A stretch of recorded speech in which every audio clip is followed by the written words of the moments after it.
Hello everyone, আজকে আমি আপনাদের সঙ্গে একটা মশলা বানানো শেয়ার করছি। আপনারাও ঝটপট দেখে নিন এই সিক্রেট মশলা, যা আপনাদের দৈনন্দিন রান্নায় যোগ করলে এক অনন্য মাত্রার স্বাদ এনে দেবে। পরিবারের লোকজন এমনকি আত্মীয় স্বজনও আপনার প্রশংসায় পঞ্চমুখ হয়ে যাবে। দেখুন এর সঙ্গে কী কী লাগছে: এলাচ, লং, দারচিনি, শুকনো লঙ্কা, জিরে, গোলমরিচ, তেজপাতা আর ধনিয়া। শুকনো লঙ্কা, তেজপাতা আর দারচিনিটা আমি আগে একটু ভেজে নিচ্ছি।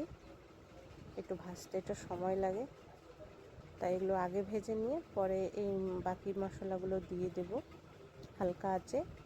ভালো বেশিক্ষণ ধরেই ভাজতে হবে, একদম হালকা আঁচে।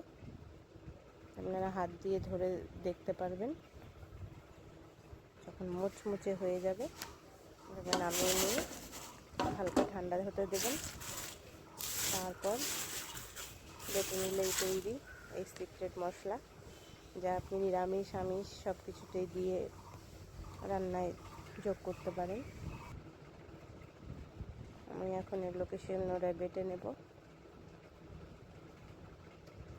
এই মশলা আপনারা বিরিয়ানিতেও যোগ করতে পারেন। আমি তো বাড়িতে বিরিয়ানি রান্না করলে এই মশলাই যোগ করি, আমি আর কেনা মশলা ইউজ করি না।